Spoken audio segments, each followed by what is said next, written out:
Irmãos, boa noite, a graça e a paz do Senhor Jesus, amém? Amém, irmãos?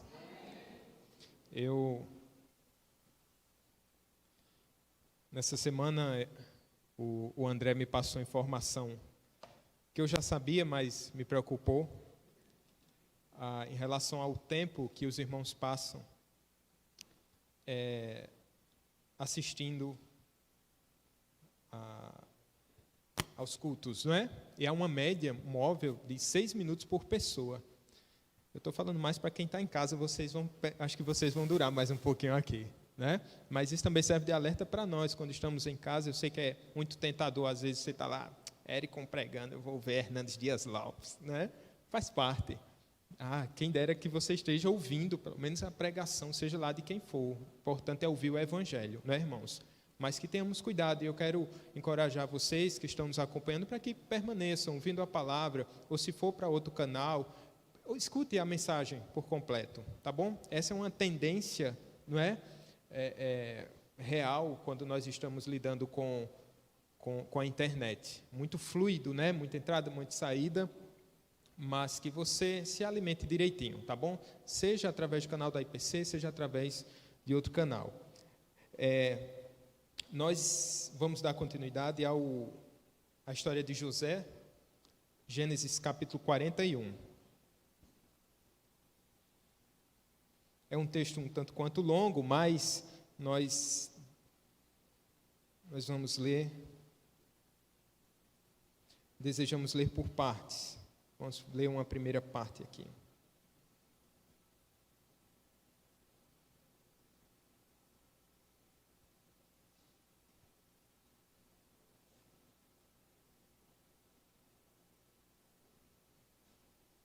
A primeira parte que eu quero ler vai dos versículos 1 ao 14, tá bom, irmãos?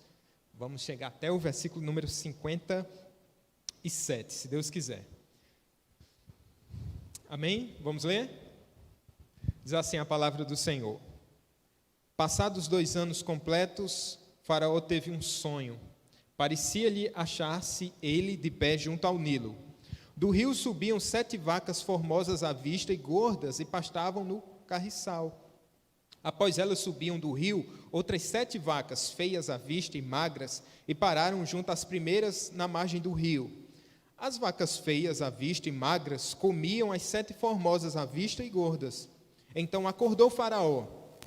Tornando a dormir, sonhou outra vez. De uma só haste saíam 7 espigas cheias e boas, e após elas nasciam 7 espigas mirradas, crestadas do vento oriental.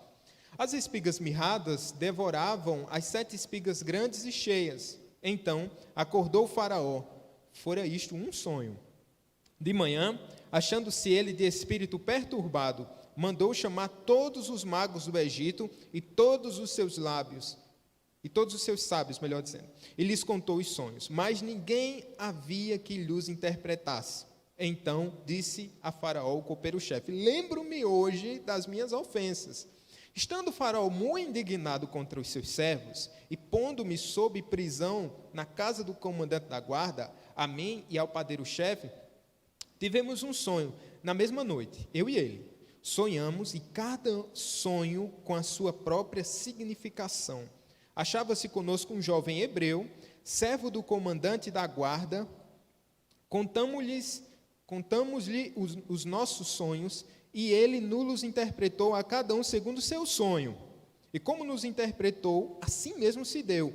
Eu fui restituído ao meu cargo, e o outro foi enforcado. Então Faraó mandou chamar a José, e o fizeram sair à pressa da masmorra. Ele se barbeou, mudou de roupa, e foi apresentar-se a Faraó. Fiquemos por aqui, tá bom? Que o Senhor Deus nos abençoe nessa exposição. Com quantos anos? Até quando vai a adolescência? Em muitos países, aos 18 anos, um indivíduo já pode tirar sua carteira de habilitação, né? Tem gente que fica ansioso para chegar esse dia. O difícil é o carro chegar, mas chega a habilitação antes. Já pode consumir bebida alcoólica, né? De maneira lícita, e também consegue crédito imobiliário, você já consegue comprar um imóvel. Sabe que aos 18 anos é uma grande ilusão, não é? Que a gente fica contando os dias. Não sei se foi assim com você. Quando a gente fica cheio dos pais em casa, né? Que são uma bênção. Mas antes dos 18 a gente não consegue entender muita coisa. E aí a gente fica, quando eu completar meus 18 anos, aí a vida vai mudar. Aí o determinado dia chega, você completa seus 18 anos. Aí quando é no mesmo dia ou no outro dia, você escuta a voz da sua mãe dizendo: ei, você já arrumou a cama? Ou então dizendo assim: enquanto você morar debaixo desse teto, quem manda aqui sou eu. E você começa a pensar: nada mudou como a gente imaginava. Não é bem assim. Sabe, alguns estudiosos, neurocientistas, afirmam que o processo de crescimento, de maturidade, ele é sutil e pode demorar até 3 décadas. Segundo estes, então, a adolescência pode perdurar até o quê? Até os 30 anos. Contra esse pensamento, alguns sociólogos acabam por afirmar, dizendo que essa maturidade mais tardia, e essa adolescência tardia, ela é extremamente prejudicial para o desenvolvimento do indivíduo. Bem, disputas e discussões à parte, quando nós pensamos no aspecto espiritual, há um processo de crescimento. O Senhor vai abençoando e aperfeiçoando a vida dos seus santos para que estes cresçam. E não necessariamente a sua idade será compatível com a sua maturidade no que tange o aspecto espiritual. A gente está vendo a história de um moço que está com 30 anos, mas a gente está olhando a história dele desde que ele tinha 17 anos, lá na casa do seu pai, um menino ainda imaturo, mas que está passando por um processo de crescimento espiritual, de maturidade, e você tem acompanhado junto comigo essa história, a história de José do Egito. E hoje a gente vai ver mais uma parte dessa história. E, de maneira geral, o que eu quero explicar para vocês, através desse texto, é que Deus nos faz crescer em todas as circunstâncias, para que a gente cumpra o seu propósito. Deus usa as circunstâncias para o nosso crescimento, e através dessa maturidade, Deus vai cumprindo o propósito que Ele tem através das nossas vidas. Amém, meus irmãos? Eu quero ver isso em 3 partes com vocês. Primeira coisa, Deus nos faz crescer por meio daquilo que Ele faz por nós. Deus nos faz crescer por meio daquilo que Ele faz por nós. Deus nos faz crescer por meio daquilo que Ele faz através de nós. E Deus nos faz crescer através daquilo que Ele faz em nós, tá bom? Vamos para a primeira parte. Deus nos faz crescer por meio daquilo que Ele faz por nós. Vamos olhar aqui para a história de José. No primeiro verso aqui do capítulo 41, a gente já vai ver uma pequena frase que remete aos capítulos anteriores, pelo menos ao capítulo anterior, que diz assim: passados 2 anos completos. Se a gente fizer essa leitura bem rápida, é 2 anos assim que a gente nem atenta muito. O que foi que aconteceu nesses 2 anos? Não é?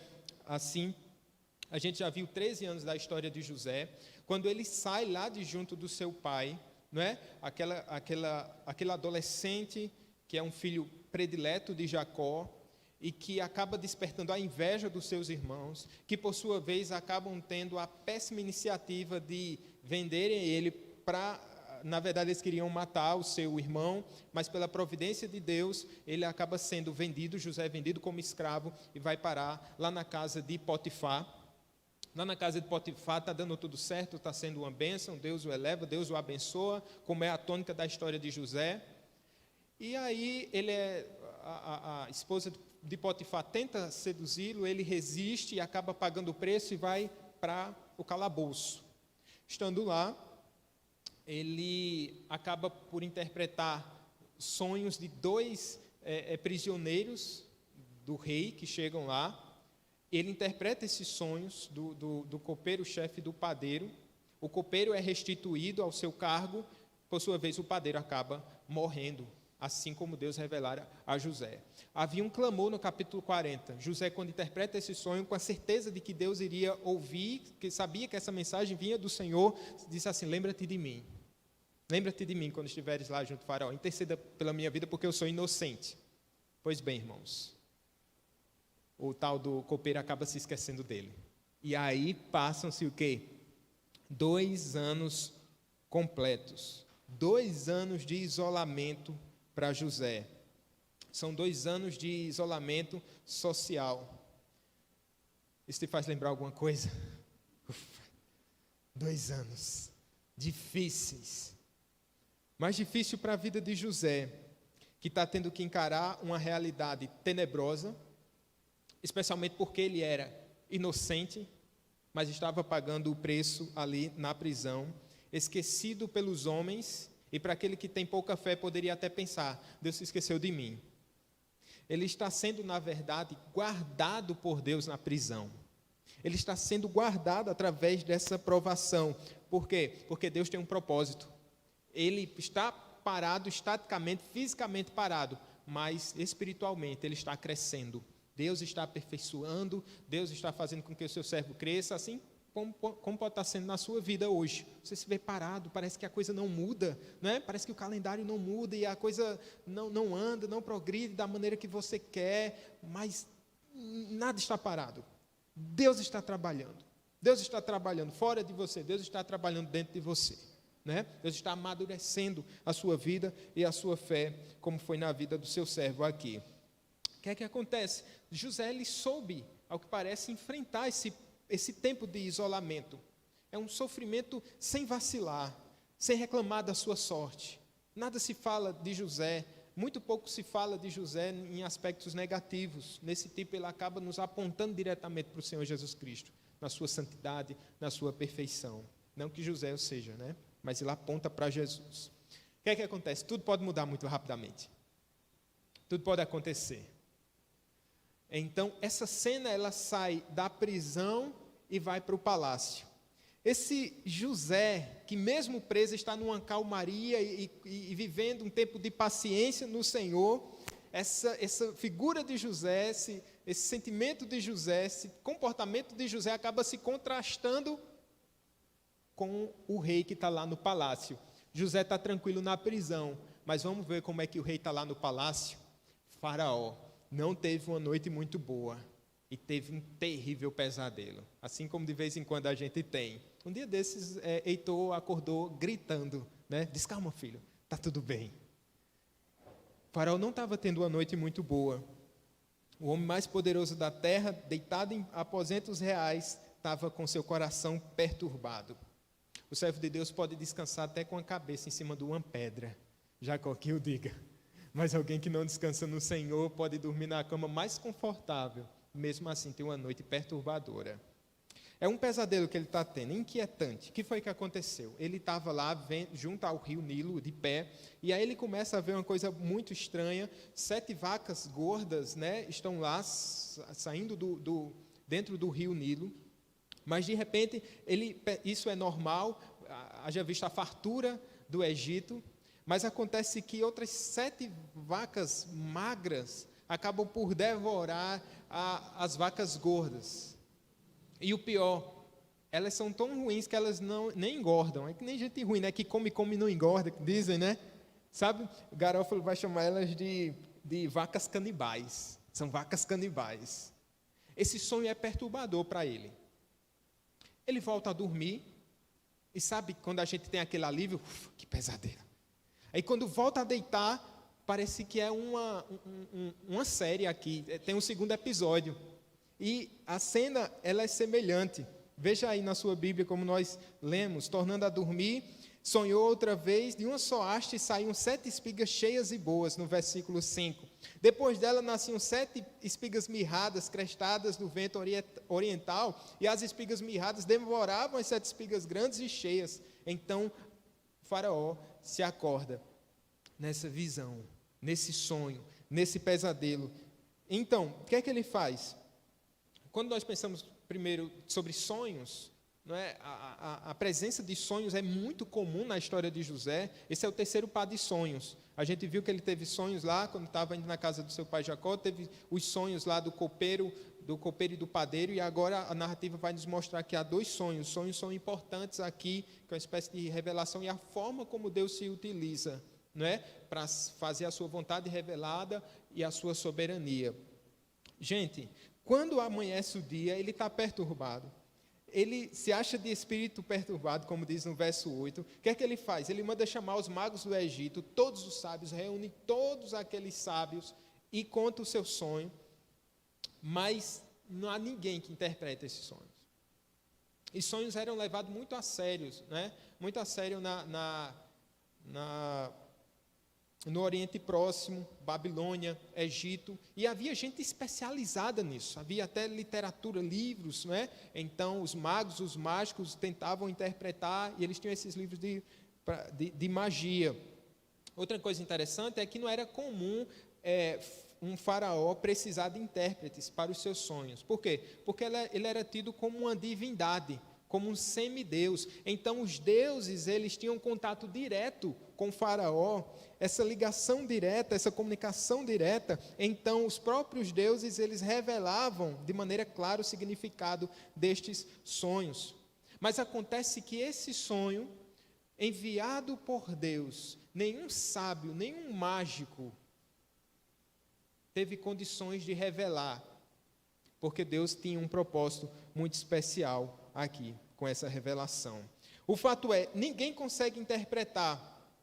Dentro dessas circunstâncias, o copeiro-chefe, aquele a quem José havia intercedido, olha, lembra de mim quando chegar lá junto de Faraó. Agora, 2 anos depois daquele rebuliço todo, ninguém consegue interpretar esse sonho.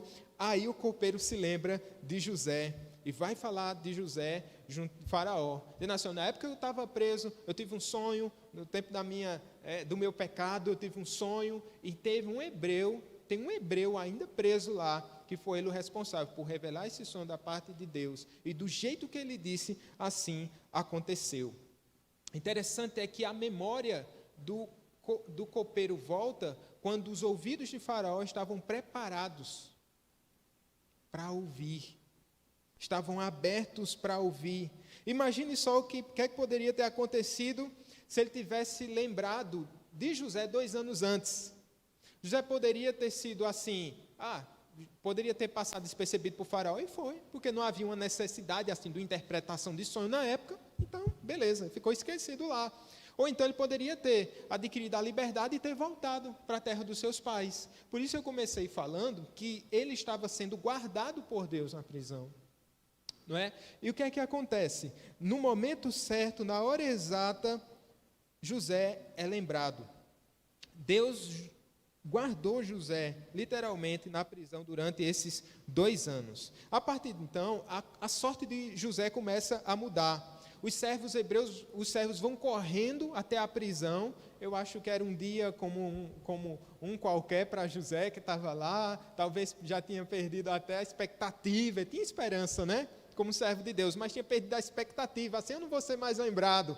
E de repente chega um pessoal lá correndo, pega José, muda as vestes de José. É muito importante isso, né? Mudar as vestes de José, né? Esse José que perderam a sua veste lá no capítulo 37, agora eles barbeiam, ele fica, né, bonitão lá para se apresentar diante de Faraó. E subitamente aquele jovem lá que estava esquecido, jogado na prisão, é lembrado pelo copeiro, e agora está na presença do rei do Egito, do homem mais poderoso da terra na época. Gente, Deus nunca para de trabalhar em nosso favor. Nós estávamos vendo isso hoje na Escola Bíblica Dominical, falando da providência de Deus. Deus nunca para de trabalhar pelo seu povo. Mesmo que a gente não consiga ver o Senhor agir, às vezes é assim. Às vezes Deus nos isola, tapa os nossos olhos, corta o sinal de Wi-Fi, né, até o 3G, você não está sabendo de nada. Isso causa uma angústia, não é? Isso causa uma aflição, isso causa uma tristeza. Parece que estamos sendo esquecidos por Deus, mas não. Somos como plantas que crescem sem a luz do sol, muitas vezes, mas estamos crescendo. Nem precisamos ver, mas Deus está provendo isso. Deus está nos fazendo crescer. Um certo cantor cristão diz assim: por trás de cada providência carrancuda, esconde-se uma face sorridente. Por trás de cada providência carrancuda, que parece que esse Deus está com seu rosto fechado para a gente, se esconde ali uma face sorridente de Deus. O que é que nós vimos aqui até agora? que Deus está trabalhando, né, por nós, dentro da sua providência. É isso que Deus está fazendo. E nesse tempo Ele está nos fazendo crescer, trabalhando por nós, quer vejamos ou não. Num segundo lugar, quero mostrar para vocês que Deus nos faz crescer por meio daquilo que Ele faz através de nós. Veja, vamos ler mais uma parte desse texto? Versículos do 15 ao 37 agora.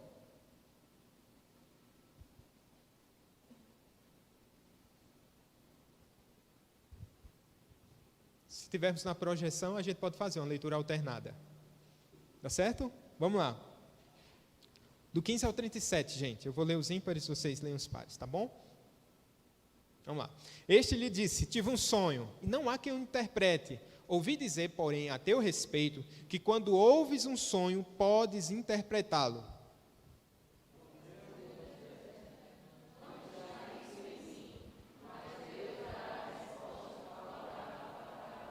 Então contou o faraó a José: no meu sonho estava eu de pé na margem do Nilo.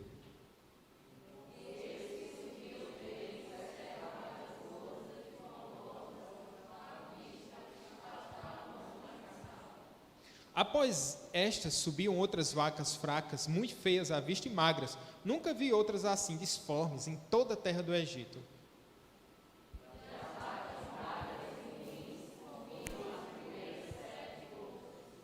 E depois de as terem engolido, não davam aparência de as terem devorado, pois o seu aspecto continuava ruim, como no princípio. Então acordei.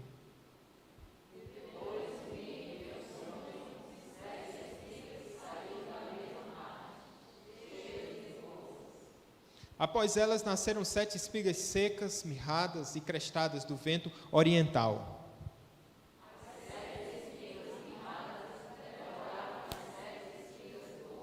Contei aos okay.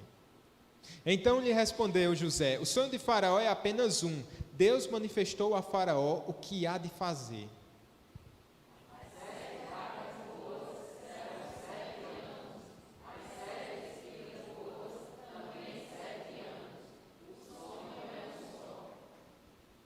As 7 vacas magras e feias que subiam após as primeiras serão 7 anos, bem como as 7 espigas mirradas e crestadas do vento oriental serão 7 anos de fome.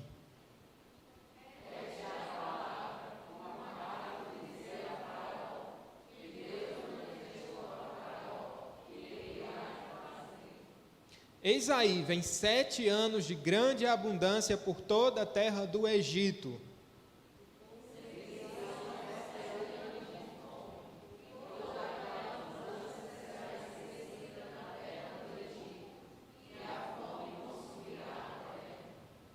E não será lembrada a abundância na terra, em vista da fome que seguirá, porque será gravíssima.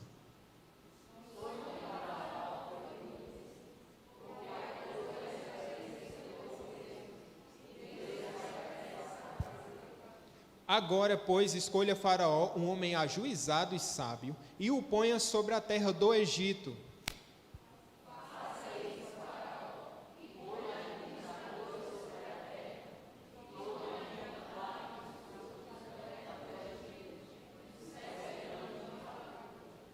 Ajuntem os administradores toda a colheita dos bons anos que virão, recolham cereal debaixo do poder de Faraó, para mantimento nas cidades, e o guardem.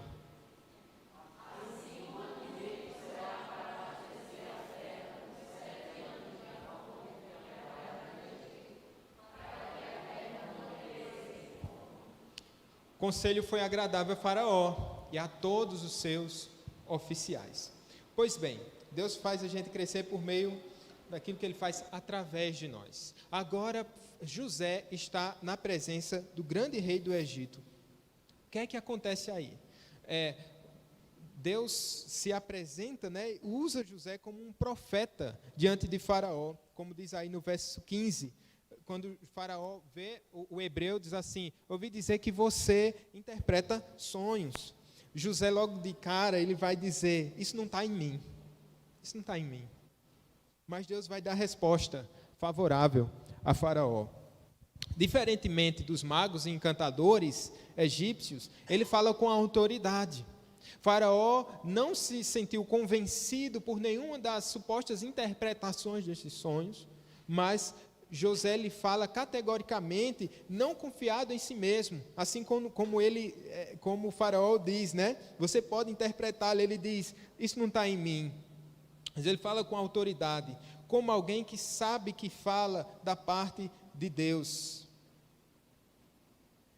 É interessante isso, quando nós estamos falando da parte de Deus, quando nós estamos ministrando a palavra de Deus, quer num púlpito, quer pregando para um parente ou um amigo, você, quando está com a palavra de Deus, né, você tem a autoridade de Deus para falar, porque é a própria voz do Senhor por meio do Evangelho. Como a gente diz, não se encabule não é só o pastor que prega, não é só o pastor que fala, cada um com seus diferentes dons, mas o povo de Deus é o povo do livro, é o povo que tem a mensagem no coração e nos lábios. Fale, não te cale, você pode falar. Faraó está aqui, José está aqui diante de Faraó, mas ele não titubeia, ele fala com autoridade e ao mesmo tempo com humildade, porque sabe que essa mensagem não vem dele, ele sabe que essa mensagem vem do Senhor, vem do alto. O que é que acontece agora?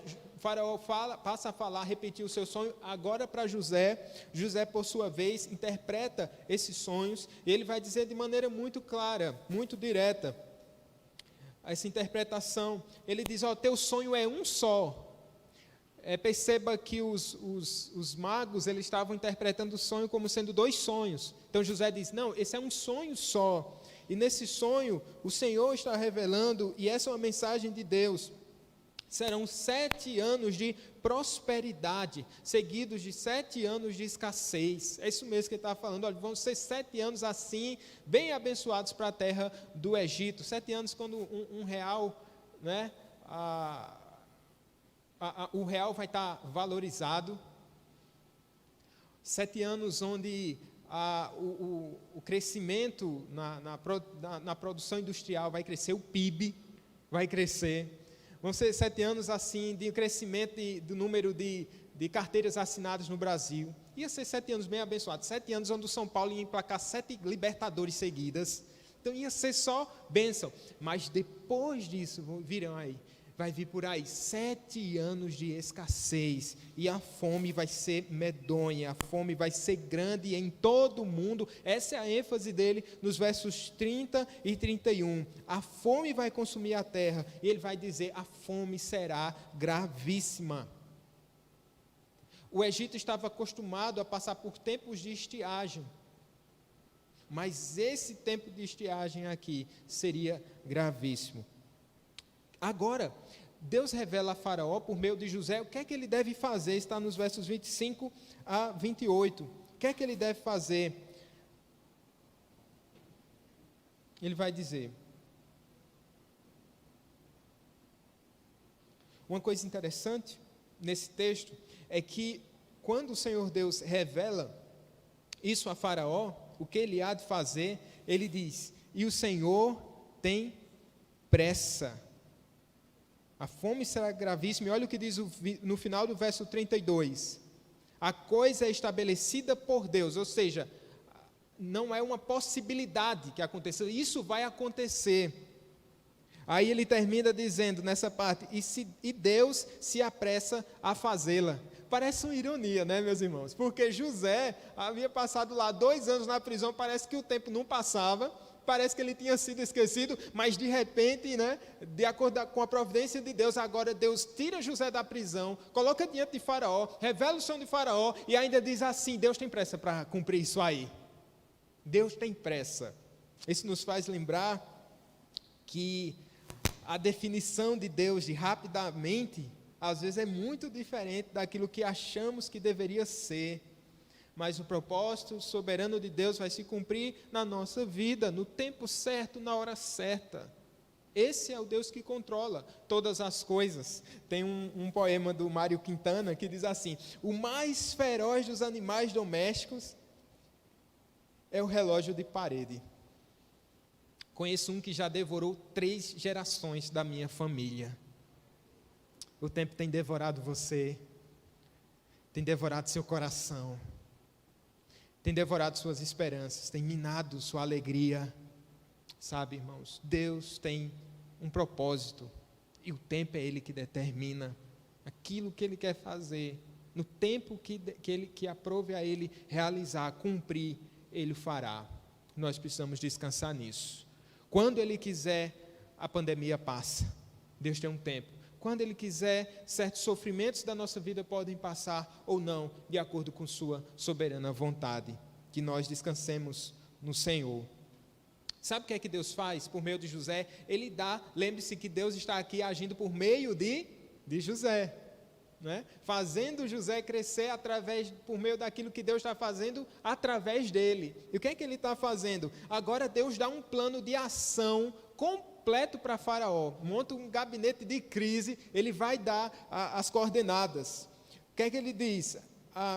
Com 7 anos de antecedência, ele já se antecipa, mostrando o que há de acontecer e mostrando quais devem ser as iniciativas de Faraó para lidar com toda essa crise que se aproximava. Imagine só você saber com 7 anos de antecedência que você vai passar por um colapso financeiro terrível na sua família. Lá em 2028, você estiver sabendo agora, o que é que você faria? Eita, aquele carro eu já não vou trocar, não é isso? Eita, aquele investimento imobiliário eu vou deixar para depois. Aquela viagem dos sonhos eu não vou fazer por enquanto. Por quê? Você vai se preparando, porque sabe, daqui a 7 anos a coisa vai ficar complicada. É justamente isso que está acontecendo no Egito. Deus está preparando, a começar de Faraó, o mandatário, a coisa vai ficar complicada. E é isso que acontece.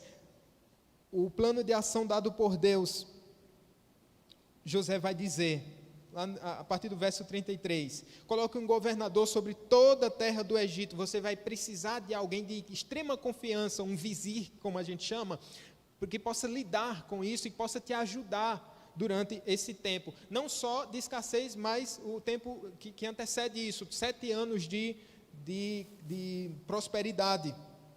Então ele vai dizer, coloque um homem que seja ajuizado e sábio, coloque administradores sobre toda a terra, separe em estoque 20% de toda a produção da terra, até a quantidade ele vai dizer aqui, 20% de tudo que vocês produzem, tudo que vocês colherem, vocês precisam guardar durante esses 7 anos.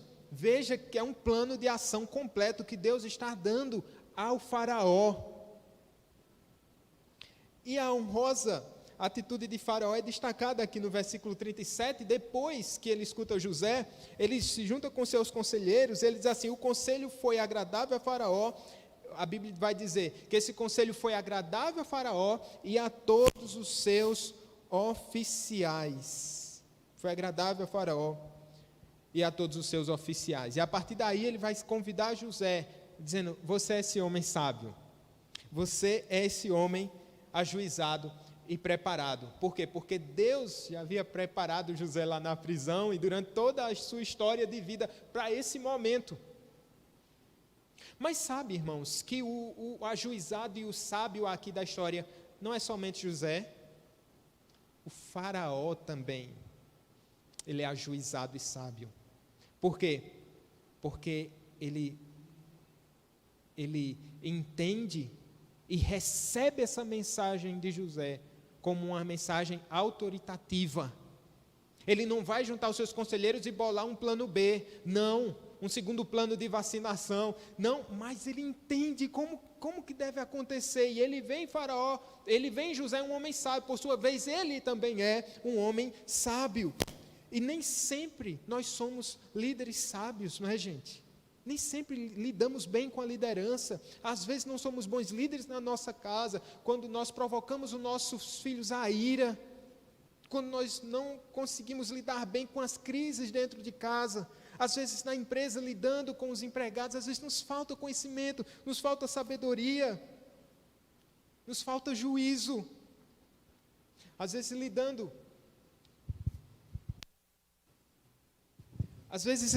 obrigado, com a esposa, não exercemos a liderança como a palavra de Deus nos diz, representando Cristo em nosso lar. amando a nossa esposa de maneira sacrificial. Como nós falhamos na liderança e como nós precisamos ver essa história e tomar para nós essa lição, que só é possível por meio da ação do Espírito Santo. Gente, vocês estão percebendo uma coisa? Por que Deus tem tanto interesse em preservar o Egito, hein? Porque, veja, ele poderia ter dito isso lá na terra de Canaã, onde o pai de Jacó estava, o pai de José estava lá. Ele poderia ter revelado isso em outro povo. Mas ele escolhe o Egito para preservar o Egito. Porque através do Egito ele estaria o quê? Abastecendo o mundo nos tempos de crise. Isso é a providência de Deus, usando o Egito, ele ia mandar recursos para o Egito, fazer que a terra produzisse bem, tocando no coração de Faraó, para que ele pudesse seguir aquele programa que ele mesmo tinha revelado. Mas no final das contas, sabe em quem Deus está pensando? Ele está pensando no pequeno povo lá, de Jacó, aquela clã.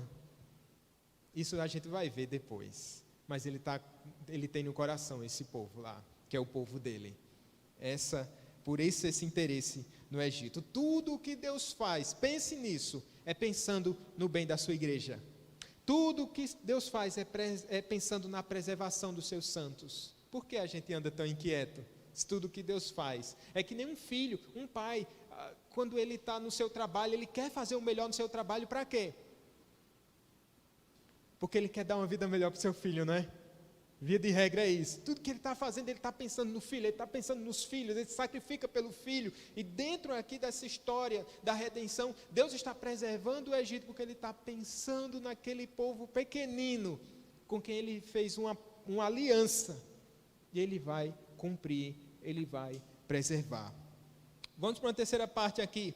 Deus nos faz crescer através daquilo que ele faz por nós, tirando José, colocando diante do faraó, preservando José na prisão. Deus nos faz crescer através daquilo que ele faz através de nós, né? Deus revela a José o sonho de faraó e dá todo o programa de preservação, ou seja, Deus está usando José, fazendo José crescer, trabalhando através de José, por meio de José. E por último, eu quero mostrar para vocês que Deus nos faz crescer através daquilo que ele faz em nós.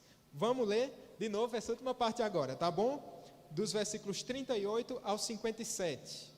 Vamos fazer da mesma forma? De maneira alternada. Disse Faraó aos seus oficiais: acharíamos porventura homem como este, em quem há o Espírito de Deus?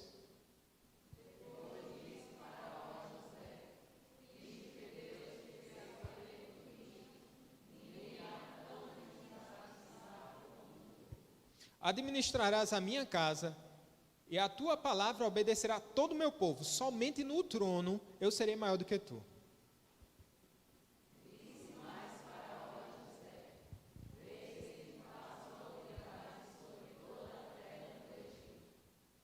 Então tirou o faraó o seu anel de sinete da mão e o pôs na mão de José. Fê-lo vestir roupas de linho fino e lhe pôs ao pescoço um colar de ouro.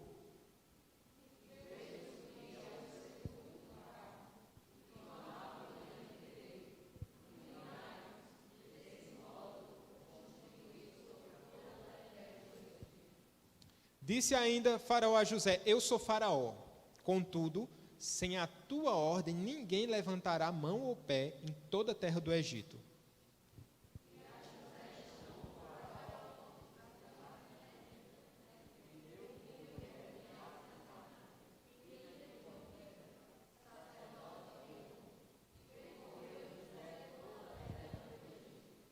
Era José da idade de 30 anos, quando se apresentou a Faraó, rei do Egito, e andou por toda a terra do Egito.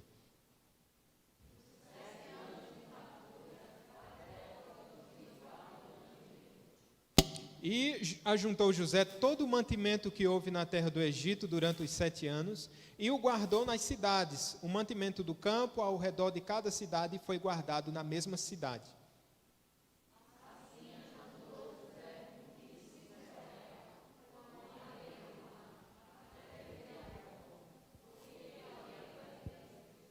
Antes de chegar a fome, nasceram 2 filhos a José, os quais lhe deu Asenate, filha de Potífera, sacerdote de On.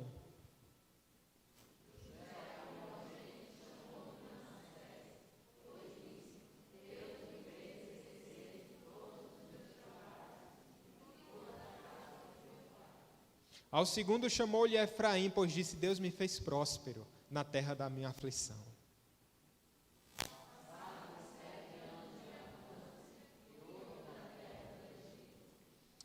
Começaram a vir os 7 anos de fome, como José havia predito. E havia fome em todas as terras, mas em toda a terra do Egito havia pão.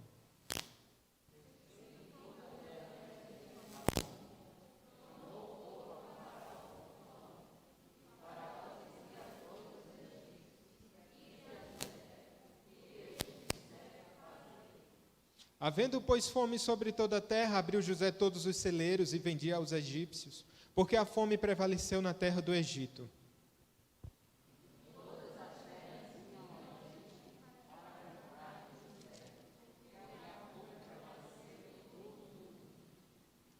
Agora, irmãos, a exaltação humana de José alcança o seu patamar máximo. Agora ele é revestido de autoridade, porque Faraó reconhece que José tem o Espírito de Deus, visto que Deus te fez saber tudo isso, então ele é o escolhido dele mesmo e dos seus conselheiros para assumir esse tempo de prosperidade e esse tempo de escassez. Note que a exaltação de José vem do Senhor. Ele faz questão de demonstrar isso através do seu silêncio. Note, talvez você esteja lembrando que nas passagens anteriores sempre tem um verso que dizia assim: e Deus era com José. Lembra disso? Deus era com José, Deus era com José. O narrador aqui não queria deixar a gente esquecer, Deus era com José. Agora ele não fala isso de maneira explícita, mas implicitamente está aqui, porque Faraó reconhece que Deus era com José. Que bom, né? Quando o mundo reconhece que Deus está conosco.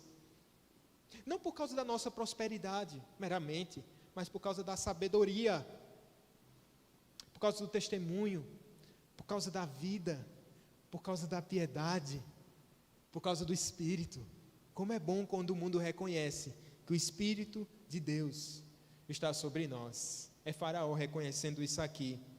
José é elevado, então, à posição de vice-rei do Egito, o braço direito de Faraó, o ministro mais importante da sua casa, desse alto escalão. É isso que está acontecendo com ele. A partir do verso 41, a gente vai ver que acontece a nomeação e a instalação de José. Isso seguia um rito, era muito comum no Egito, muita pompa envolvia essa nomeação. Ele é governante ou chefe de toda a terra do Egito. Segue-se aqui uma série de honrarias. Vocês viram, ele recebe um anel real, ele recebe uma roupa de linho fino, ele recebe também um colar de ouro, ele também se assenta na carruagem real, foi homenageado por todos na sua nomeação, e diante dele tem uma expressão que é extraordinária, que diz lá no versículo 43, inclinai-vos, inclinai-vos. Isso nos faz pensar no sonho que José teve lá junto de Jacó ainda. O que é que dizia? O que é que Deus mostrou a José no sonho? Que a lua, o sol e as estrelas se inclinavam diante dele. Veja, e aqui começa esse aspecto do cumprimento da promessa de Deus na vida de José. Pois bem, ele também recebe um novo nome, né? Zafenat Paneia. Eu prefiro José, não sei você. Ele é elevado à nobreza por meio do matrimônio, porque ele também recebe uma esposa, o nome dela é Asenate, filha de Potífera, sacerdote de On. Ou seja, ela era da família sacerdotal mais importante do Egito.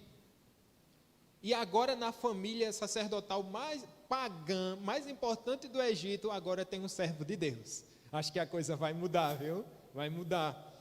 Veja, começa agora um tempo de fartura, como predito por Deus. O Egito tinha várias cidades de armazenagem, e essas cidades, elas estavam localizadas em cada região geográfica do Egito. Então toda a estrutura estava montada. Foram 7 anos de preparação até que chega o tempo da escassez, e o Egito está muito bem obrigado, muito bem liderado por José, segundo o conselho de Deus. Está tudo organizado, e assim eles começam esse tempo. Ou seja, aos 30 anos, tudo prospera na vida de José. Eu não sei qual é o seu sonho aí, quando eu chegar aos 30 anos. O que é que eu quero da vida? Eu já quero ter passado um concurso, eu já quero ter casado, já ter filhos, já quero ter terminado o seminário, ou a faculdade, ou o mestrado, ou talvez o doutorado, enfim, já quero ter comprado minha casa. O fato aqui é que aos 30 anos, tudo que você pensar de prosperidade, de alguém que foi abençoado, José é essa pessoa. Em todas as áreas, em todos os aspectos. Há uma escalada assim extraordinária na vida de José. Certo autor diz assim: a família que José perdera em Canaã foi substituída por uma nova família no Egito. As acusações falsas que tinham levado à sua humilhação pública agora são substituídas por proclamações que levaram à aclamação pública. A sua falta de poder na cadeia agora é substituída por papel de grande poder ao lado de Faraó. O seu sonho impossível de pessoas vindo se inclinar diante dele agora começa a se cumprir. Ou seja, José chega ao ápice dos seus 30 anos. Mas você percebe uma coisa nesse texto? Você percebe alguma fala de José? Alguma emoção exacerbada? Alguma comemoração eufórica? Não, José não fala nessa narrativa. Ele está sendo aclamado, ele está sendo reconhecido, ele está sendo exaltado, sua posição está sendo elevada, mas ele continua sereno. Parece o mesmo José da prisão, que sabe viver cada época da sua vida, agradecendo a Deus e com contentamento. Cada época da sua vida ele sabe viver assim. Ele não fala nada. Mas agora ele fala. A gente começa a perceber de maneira mais clara como Deus está agindo nele. Primeiro, ele teve 2 filhos. E ter filho é uma coisa linda, né? Maravilhosa. Difícil também. A gente estava no encontro aqui de casais, né? Contando as nossas dores e alegrias. Mas é uma herança do Senhor, especialmente para José. No versículo 50, vai começar essa parte especial da vida dele. Antes de chegar a fome, nasceram-lhe 2 filhos a José, os quais lhe deu Asenate, filha de Potífera, sacerdote de On. Ele tem 2 filhos, e ele dá 2 nomes aos seus filhos, 2 nomes, né? Cada um com seu próprio nome. E o significado desses nomes, assim, nos faz pensar como Deus estava trabalhando em José. Primeiro, não é um nome pagão lá do Egito. É um nome que remetia à sua fé, ao seu povo, ao seu Deus. O primeiro filho se chama Manassés. O que é que significa? Deus me fez esquecer de todos os meus trabalhos e de toda a casa de meu pai. Deus me fez esquecer de todos os meus trabalhos e de toda a casa de meu pai. O que nos leva a crer que José tinha feridas abertas, mas que Deus, nesse processo de crescimento espiritual, ajudando José, ele poderia agora lembrar da sua amargura, da sua terra, do seu povo e dos seus irmãos, agora, sem angústia no coração. Agora ele, de fato, ele se esqueceu do que houve com ele, dos seus traumas, das suas dores. Assim como Deus faz muitas vezes na nossa vida. Ele nos chama e muitas vezes trazemos conosco tantas marcas. Às vezes durante a caminhada cristã, nós precisamos perdoar a maldade de alguém que nos pisou, ou o erro de um filho, ou de um parente próximo, de um marido, de uma esposa. Aqui José ele tinha marcas, mas agora através do nome desse filho Manassés, Deus me fez esquecer de todos os meus trabalhos e de toda a casa de meu pai. José se esqueceu, mas entenda bem que tipo de esquecimento é esse. Não é aquele esquecimento que diz assim: eu não quero nem pensar nisso. Se eu estiver longe da situação da pessoa ou de qualquer coisa que remeta a essa época, aí vai voltar e o coração vai ficar angustiado. Não é assim com José. Por quê? Porque ele dá um nome ao próprio filho. Deus me fez esquecer. Ora, mas toda vez que ele olhasse para Manassés, o que é que ia acontecer com ele? Ele ia lembrar. Que tipo de esquecimento é este, meus irmãos, que José nos ensina e que a Bíblia nos ensina? Vamos deixar do Guide e Ehrman falar. São 2 comentaristas que escrevem um livro. Eles diziam o seguinte: Deus deu a José a graça de colocar suas provações e sofrimentos passados em um novo contexto redentivo. Na situação particular de José, as vacas magras da aflição foram consumidas pelas vacas gordas da providência de Deus. O que foi que aconteceu? José colocou esse esquecimento dentro de um contexto redentivo. E que contexto redentivo é esse que nós devemos colocar as nossas marcas, as nossas ofensas e aqueles que nos magoam, que nos machucam? Que contexto redentivo é esse que Deus nos faz pensar? É o contexto redentivo quando nós olhamos para a cruz do Calvário e sabemos que lá Deus se esqueceu dos meus pecados para nunca mais lembrar. Esse é o contexto.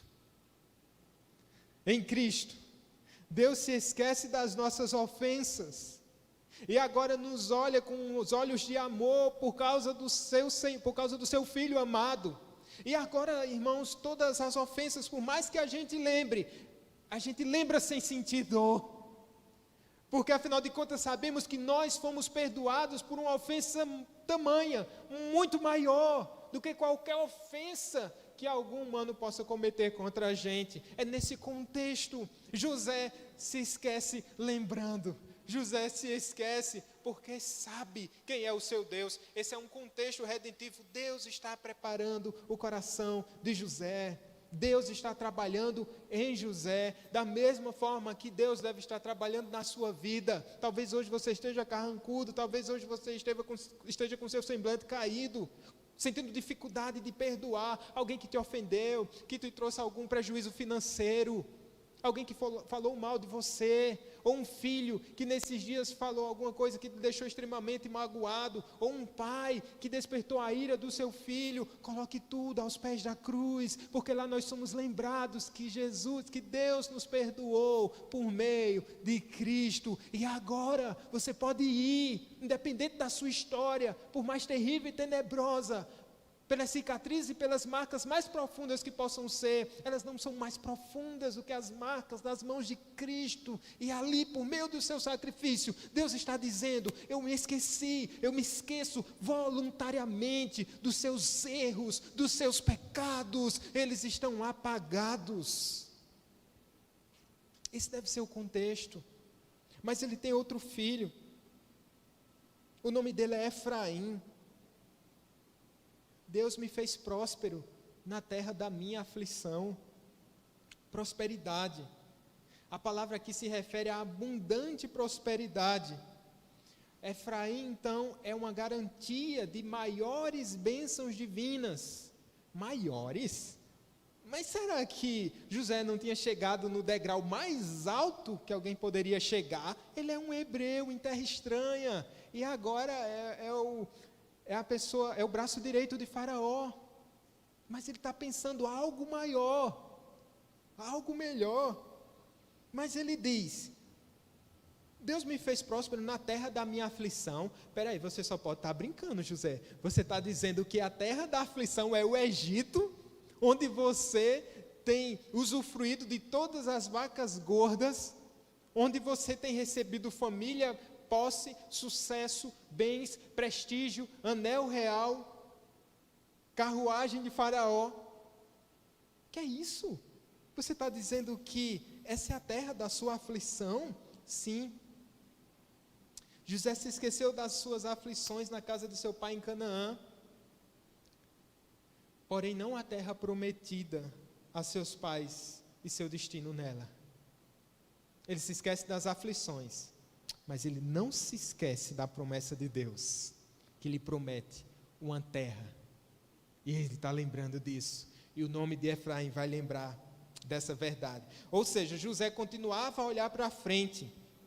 Esse não é o apogeu da história de José. Não pense que depois do capítulo 41 eu vou ter que ficar vindo aqui, de certa maneira, inventando alguma coisa ou repetindo mais do mesmo. Não, porque não é o final da história de José. É pobre aquele que pensa que por ter chegado no patamar mais elevado que um homem pode chegar nessa terra, que ele está completo. Eu tenho uma crise, meus irmãos, e eu lido com ela. É uma crise de satisfação. Às vezes eu preciso me motivar para dizer assim, e eu olho, sabe para onde para me motivar? Não porque eu sou alguém que precisa ser motivado. A gente precisa às vezes, mas não é nesse aspecto que eu estou tocando, que eu quero explicar aqui. Mas é aquele fato de ser assim, eu sou tão feliz em Cristo. Ele é o meu Senhor. Sabe, tudo que eu toco vai passar. Toda a vaidade do homem é pó, é cinza. Todos os elogios um dia vão se esquecer de mim. Sabe, talvez os meus netos se lembrem, talvez não. Tudo passa, tudo é pó, tudo é vaidade. Eu tenho crise de satisfação, porque eu sei o que eu tenho em Cristo. Ele é um tesouro de maior valor, inestimável, que nenhum homem, nenhum grau, nenhuma patente, nenhum currículo, nenhum diploma pode me dar essa satisfação. E eu não estou lhe motivando a parar de fazer tudo, não. Lide com essa crise de satisfação. Continue a estudar, continue a trabalhar, mas sempre pensando que hoje, agora, você já deve estar plenamente satisfeito em Cristo Jesus, o seu Senhor. Em Cristo Jesus. Esse não é o apogeu da história de José, porque essa não é a história de um homem. É a história de um Deus salvando um povo por meio de um homem. Vou repetir. Esse não é o apogeu da história de José, porque essa não é a história de um homem. É a história de um Deus salvando um povo por meio de um homem. Então eu vou chegar logo em Jesus Cristo. José aponta de maneira muito clara para Jesus, porque por meio de um homem, Deus estava salvando não só o Egito, mas Deus estava salvando o seu povo escolhido em Cristo Jesus. Essa herança preciosa, esse tesouro de inestimável valor. Assim ele aponta, assim ele é um tipo de Cristo. Esse é o Evangelho. Depois dos 7 anos de fartura, a gente vai chegando no final da narrativa. Vem a terrível fome, como predita. E essa é a transição para outra parte da história. Aí a gente vai ver isso depois. Então, para terminar, eu quero só lembrar 3 coisas.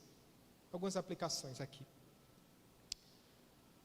Esse texto nos faz lembrar sobre a crise de liderança que a gente tem passado. Ao vermos uma crise sendo tão bem administrada, como foi essa no Egito, por 2 homens sábios, um homem crente e outro não, mas que com temor e sabedoria souberam lidar com a crise. Não tem como a gente esquecer da nossa nação, onde a gente tem a impressão que estamos sendo liderados por meninos birrentos, que brigam entre si e que não se compadecem de um povo que sofre. A gente precisa orar para que Deus transforme o coração dos nossos líderes, para que Deus transforme o coração dos nossos líderes, para que Deus lhes dê piedade, graça, seja ele crente ou não. A Bíblia nos motiva, nos encoraja a orarmos pelas nossas lideranças. Que Deus abençoe a nossa nação, em todos os poderes constituídos, para que saibam lidar com crises, para que saibam olhar com piedade para o povo. Esse texto, irmãos, nos faz lembrar do papel da igreja. Deus revela o papel da igreja e a obrigação do mundo. Deus nos faz aqui pensar, Ele revela seus propósitos ao mundo, mas este terá que ouvir essa palavra de Deus, crer e confiar nessa palavra profetizada por meio da igreja. Somente por meio de ouvir e obedecer a palavra dada por Deus por meio da igreja, que é o Evangelho, somente através disso o mundo poderá encontrar salvação. Essa é a disposição de você que está aqui, que deve ser a sua disposição, do seu coração nessa noite, você que está nos assistindo. Essa é a palavra anunciada, esse é o Evangelho que tem sido anunciado. Deus, Ele revela, não os detalhes da sua vida, mas o destino final. O destino final em Cristo Jesus é salvação, fora dele é perdição. Escute, creia, se arrependa. Olhe para além das vacas gordas ou magras do dia de hoje. Pense no que Deus tem preparado para aqueles que o amam. Outra coisa que eu quero falar para encerrarmos, que todas as vacas são do pasto do Senhor, todas elas. As vacas magras vêm do pasto, as vacas gordas vêm do pasto do Senhor. É Ele quem nos faz prosperar, é Ele quem eleva, é Ele quem exalta, é Ele que dá o pão, é Ele que dá a alegria, a satisfação, é Ele que nos dá o sucesso. As vacas gordas vêm do Senhor, mas não devemos esquecer que as vacas magras também vêm do Senhor. Elas vêm do pasto dele e para nos abençoar, para o nosso bem. Talvez você esteja lidando com um tempo de crise profunda. Veja que Deus está trabalhando em você. Perceba que Deus aqui, através dessa passagem, está mostrando que Ele tem um propósito maior de preservar o seu povo, porque Ele ama esse povo. Não era para exterminar ou destruir o seu povo. Da mesma forma, alguma crise que você esteja passando hoje, não é para o seu mal, mas é para o seu bem. Da mesma forma, a prosperidade. Aproveite, desfrute e dê glória a Deus. Aproveite para ajudar aqueles que estão passando por um momento de dificuldade e escassez. Tudo vem do Senhor. Para quê? Para que cresçamos. Para que cresçamos como? E eu quero que você abra esse último texto aqui, 2 Pedro 3,18. Lá no finalzinho da Bíblia. 2 Pedro 3,18.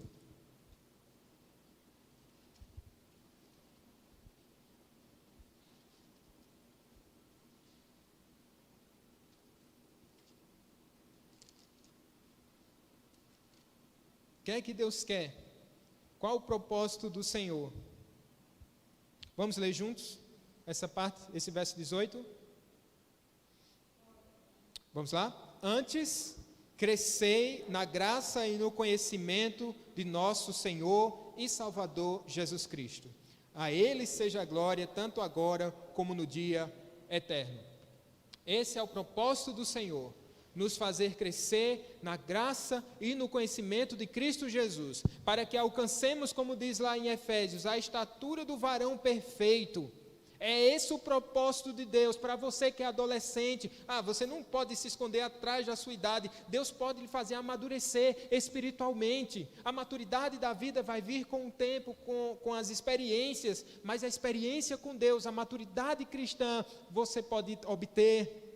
Você que é jovem, lembre-se disso, o maior crescimento que Deus pode prover na sua vida é o crescimento no conhecimento de Cristo Jesus. Para você que chegou na velhice, da meia idade para lá, que nem eu, você pode dizer assim, eu não tenho mais o que crescer. Você tem, cresça no conhecimento e na graça do Senhor Jesus Cristo.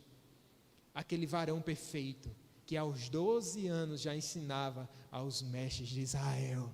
Cresçamos nele, é isso que Deus está fazendo, é isso que Deus está fazendo em nós, nos abençoando, nos livrando, é isso que Ele está fazendo através de nós, nos usando nessa terra, enquanto isso, Deus está agindo dentro de nós.